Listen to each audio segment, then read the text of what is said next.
Oo. Bale yan po, kumusta na po kayong lahat? Ano po? Bali ngayon pong episode na to, hindi na natuloy yung ani ni Utol. Oo, yan at talagang ang ulan ay pabugso-bugso po ba yung ambon? Oo. Yan si Utol po. Tayo Utol ay hiwalay muna ng ano. Magbibisita ka sa kabila. Ay hala, sige nang malibot natin lahat. Oo. Kami po ay hiwalay na ni Utol ng lakad. Ako po ay siguro talagang tinadhana ng Panginoon na pumunta ako dito. Ano? At nang mabisita din po natin yung kabilang area, ay gawa ho nang wala ding ibang magagawa po ay. Kaya tayo ay halip na iba yung gagawin, na bago yung desisyon, di pupuntahan po natin yung halos area number 5 po natin, yung pinatabasan natin na kawayanan doon sa bandang dulo po. Yun po ang ating tutumbukin. Kung kita po ninyo yung yan mismo nasa dulong-dulo po ng daliri ko.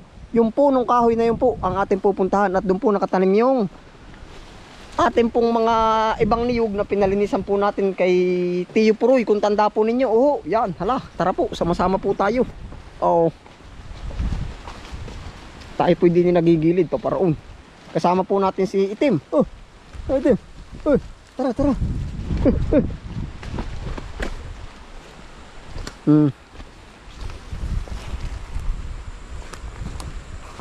Yan, at ito na rin po pala yung update sa yung pong mga niyog pala dito yan, oh.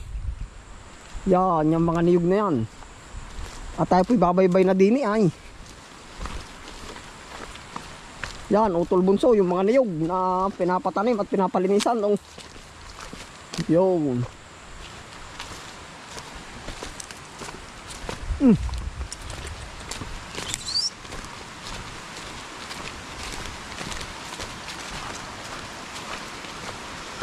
Awang ko kung anong ganap na po ngayon doon. Ay matagal-tagal na rin ho tayong hindi doon nakakalusong at gawa ng area number 1 nga po. Ay kung busy tayo ay sobrang busy pa. Oh, kumbaga sanib-sanib na ba ang trabaho? Ay dinaay po. Ngayon makikita natin ay warki dating natin doon anuhin na naman ay ano po, tabasin na naman. Lakad Itim, dyan tayo.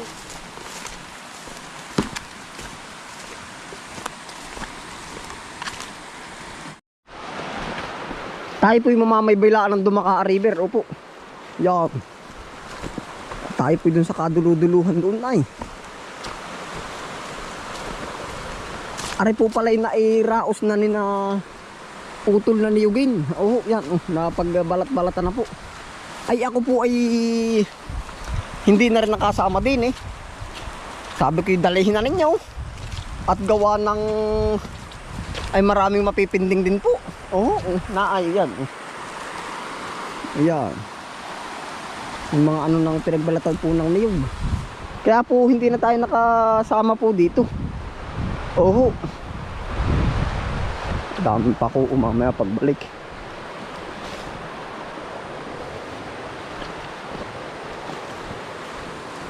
Oo. Niyog ni Utol. Yan po ay nagtanim ay yung kapatid naming namatay ay di may iniwan pa rin po siya na ibang kapakay-pakinabang po ba. Parang mayroon na uli ay oh.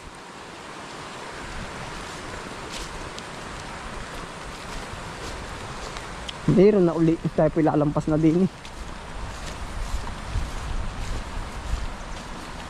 Yan, ari po ay yung kilala sa lugar namin na Dao. Yung kwento po diyan ay Dao ay pero may lugar po naman Dao ano. Awang ko ang Dao po naman sa pagkakaintindi ko. Kaya pikukuntuhan ko habang tayo diretso doon. Ang Dao pagkakaintindi ko po ba ay ano? Yung puno daw pong malaking kahoy ay pero may lugar na Dao naman ano, Dao Pampanga. Ay dito daw dati may daong puno na malaki kaya ito kinilalang Dao. Yan oh, landmark na po yan dito sa aming lugar. Dao. Kaya ho nabanggit natin. Pag ho kayo'y napagawi sa lugar namin, sa Lucena, Dumaka River, yan po yung naka-landmark na dito. Oh. Kung ang landmark po, ibig sabihin yung mga palatandaan na hindi na pwedeng mawala. Yan nga po, minana ko na rin na, minana na rin namin yung mga tawag po ba. Oh. Yun, ganun po. At yung po naman, habang tumatagal yung landmark, siya yung mas kilala or hindi mawawala. Kaya nga ho, landmark. Naka-landmark na po ba? Yung nakatatak na dun sa mismong area. Oh, yan.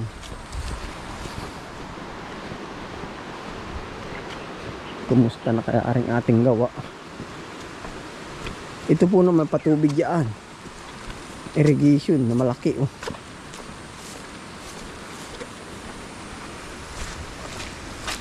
Update ko po kayo dun sa lalim. Diyos ko po naman. Lalim. Lamig pa man din ho ng tubig. Yeah. Napuno pa yung botas. Tim!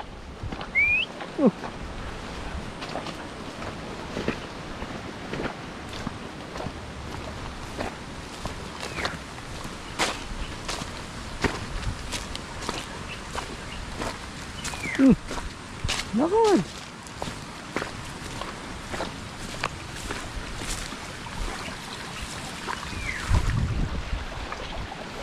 May patubig oh.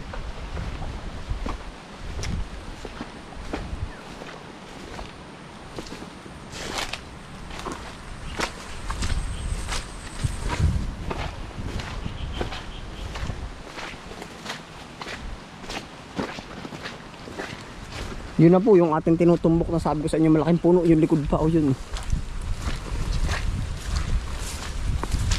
Diyan ho tayo pupunta.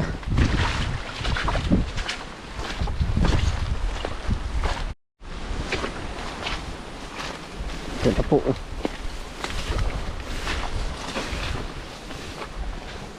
Ating pong titingnan na rin kung anong ganap na po ba. Oh.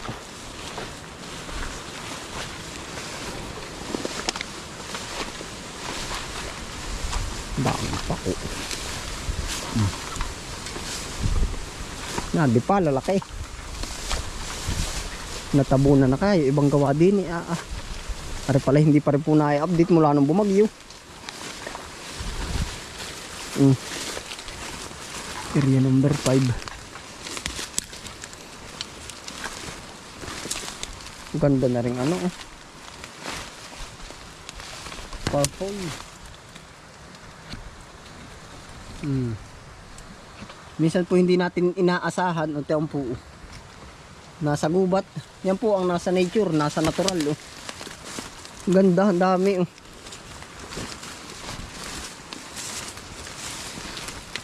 Oh.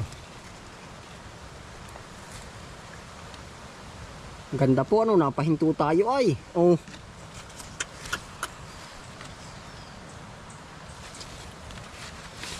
Yan.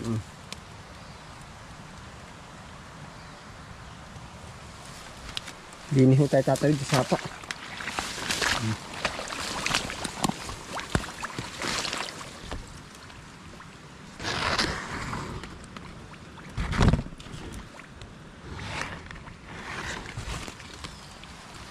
Yun, diretso na ho tayo dito. Ari, ang una nating nakita oring mangustin. Oh. Tapos yung mga niyog po.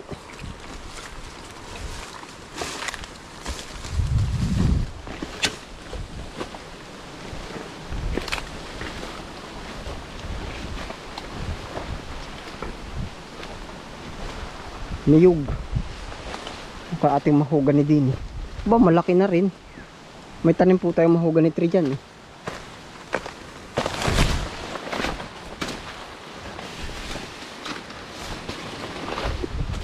Oh.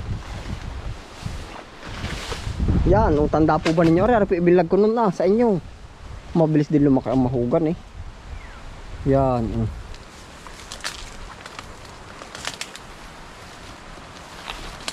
Ito po yung mga pananim natin dito. Yan puno nga po ito.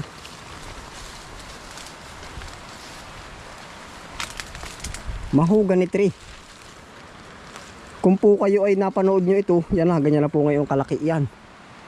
Oh, at lahat po naman yung mga aktibidad po natin din kinukuhaan po natin ng dokumentaryo. Oh, yung naka-video po. Kung natatandaan nyo po na ito na po yung pala yung ito na po pala yung area na pinalinisan natin kay Tio Puroy, kay Kuya Aldwin, kay yung basta yung kasama po nila.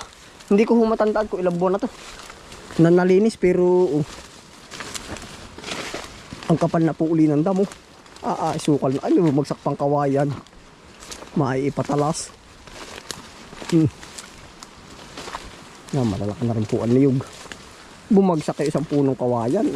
May tabasin na uli. Yan po, ito po yun na. Kung tanda po ninyo, ito yun po, yan ang bilis magsukal. Ay, tabas uli pala aray. Maiipapidpid.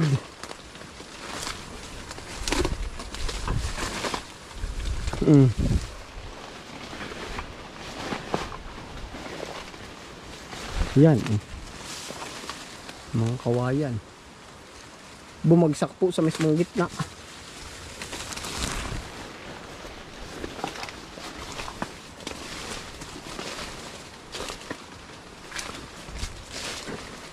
Itabasin na uli.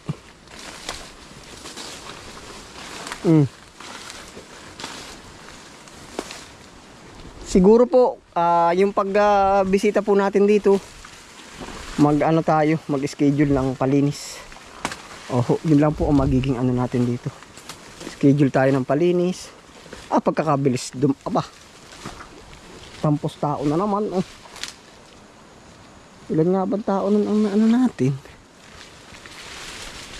Parang sila ay naka 2 araw, 6, 7, 8. 8 times 5, 4,000 po yung palinis natin ito na. Hindi ko na ay. Baka 4 months. 4 months na po siguro ito. Ate po pag saging damo. Pag yung pong pikiw ang siyan dumali sa taniman, tamo po. Kaya ang tawag di saging damo. Durong kapal na uli. Hindi na magkakitahan.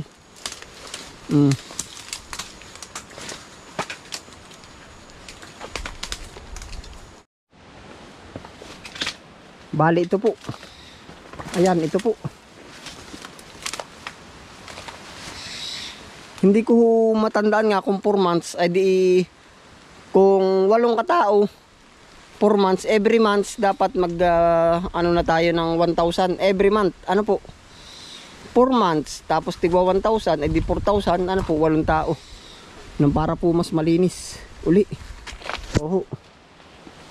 Tapos ito pala yung malaking puno.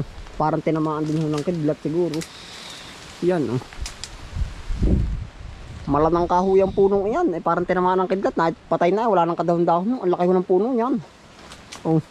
Tapos ariho yung tinuturo ko sa inyo doon sa dulo ng malaking puno. Yung bago po tayo bumaba dito yan. Yan na po yun. Puntahan po natin.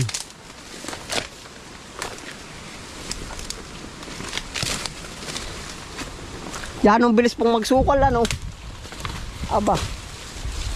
basta dito sa amin yung ulan init na bilis pong magsukal ng damuhan.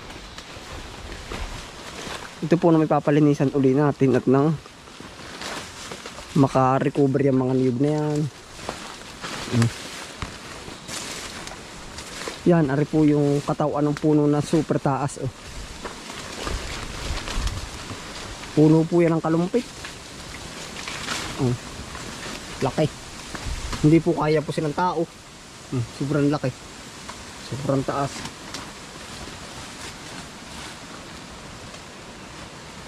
Yan. Laki.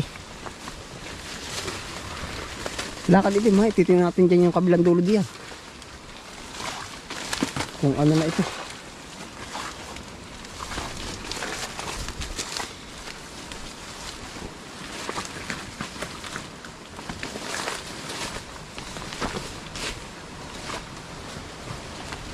Arin na po yung mga ibang niyog.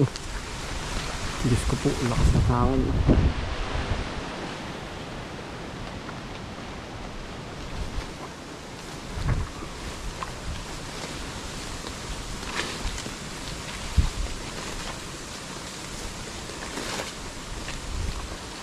Yan, ito na naman po yung ating mga niyog dito. Malalaki na rin po. Oh,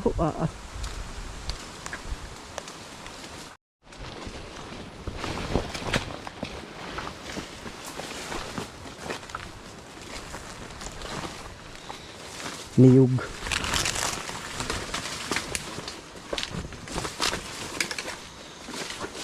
Pagkabig sa mukal. Natatahuban ulit ang niyog. Kaya ito binisita natin ay parang alam natin ang kondisyon. Yan po yung malaking puno na baka ho tinamaan niya ng ng kidlat o kulog. Sayang. Pamandi puno yan ang malatangka, ang laki. Buti na bisita natin. Laki pong puno. Sako po nitong ating pinapalinisan niyaan. Oh. Ayun po ay siguro po abangan niyo na lang po yung natin dito, yung pagpapalinis po uli. Oh. Papalinisan ko po ito. Sasama rin po naman tayo. Tapos para mas yumabong po uli. Ganito po ang isang pagbubukid po sa amin. Kumbaga minsan ay pag sa sobrang dami talagang kailangan ng may ekstrang magtatrabaho po. Babalikan na lang natin iyan. Hindi ko lang maano kung kailang abangan nyo na lang po sa next episode po natin. Ayun, salamat po sa inyong pagsama. Update sa area number 5 na po ang tawag natin dito. Yan, ingat po ang lahat. Happy lang po. Bye.